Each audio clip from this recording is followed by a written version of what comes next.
Ձեր մասնակցությունը բավականին քննարկվեց եւ նաեւ նշվում էր, որ դուք մասնակցում եք, որպեսզի նաեւ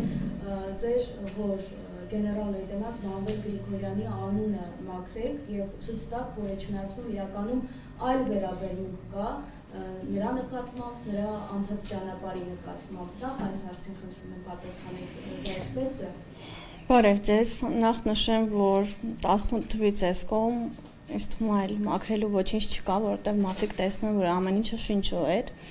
եւ խնդիր չկա ինչ-որ բան ապացուցելու։ Իմ հայրը իր գործով ամեն ինչ ապացուցել է։ Եթե նա ողջ լիներ, այս ամեն ինչը տեսներ, հաստատ համոզված եմ նորից կմահանար։ Ուրիշ ոչինչ չեմ կարող ասել, որովհետև նա մի կտոր հող չէր տա։ Եկեղեցու հանդեպ ճնշումներն էլ թույլ չէր տա։ Դրա համար առաջինը թիրախավորվեց նա։ Այս երկրում նրանից բացի ուրիշ ոչ մեկ չթիրախավորվեց, ոնց որ նա։ Նկատում եք հենց այդ ժամանակում։ Այո։ Անմիջապես հեղափոխություն։ Այո։ Եվ քարոզարշավի վերաբերյալ նաև հարցեր ունեմ։ Դուք ակտիվ մասնակցում եք քարոզարշավին, ձեր մայրը ակտիվ մասնակցում է։ Ինչ է ասում ժողովուրդը ընդհանրապես, ինչ տեսակետ ունեն երկրում տեղի ունեցող իրադարձությունների վերաբերյալ, որովհետև երբ լսում ենք իշխանության ներկայացուցիչներից, նրանք ասում են ուզում եք վաղն էլ ընտրության գնանք, նկատի ունեն խորհրդարանական ընտրության, մեկը մենք մեծամասնություն ենք կազմելու եւ ավելի ձայներ ենք ունենալու, քան նախորդ ընտրությունների ժամանակ։ Դուք ինչ եք տեսնում։ Գիտեք, նրանց ասածը նախ իշխանությունը ճիշտ ասեցիք, նրանց ձեռքում է, նրանք ոնց ուզեն այդպես էլ կանեն, բայց ժողովուրդը 18 թվից այս կողմ արթնացել է ու շատ բան է տեսնում։ Ու քարոզարշավի գնալուց տեսնում եմ, որ մարդիկ ինձ հետ զրուցում են, մարդիկ կան, որ ասում են մենք այն ժամանակ ուրիշ ձև էինք մտածում, այդ ամեն ինչը տեսնելով, հիմա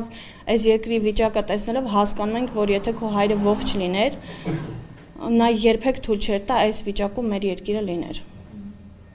Հասկանալի։ Իսկ ինչ խնդիրներ են ձեզ բարձրաձայնում։ Օրինակ, չգիտեմ, յուղերում ինչ խնդիր են բարձրաձայնում, քաղաքում այստեղ ինչ խնդիր են բարձրաձայնում։ Այսինքն մարդկանց հիմա ավելի շատ հետաքրքրում է, որ օրինակ ՀՊ չլինի իշխանության, թե օրինակ կան նաև այլ խնդիրներ, որոնք ուզում են, որ լուծվեն։ Սոցիալականից մինչև այլ ոլորտին առնչվող։ Առաջնակարգ բոլորի խնդիրները, բոլոր գիտակից մարդկանց խնդիրները, որ մեզ դիմում են, նաև որ քաղաքացիական պայմանագիրը չլինի։ Իսկ մնացած խնդիրները մենք, ինչպես մեր թեկնածուն նշեց,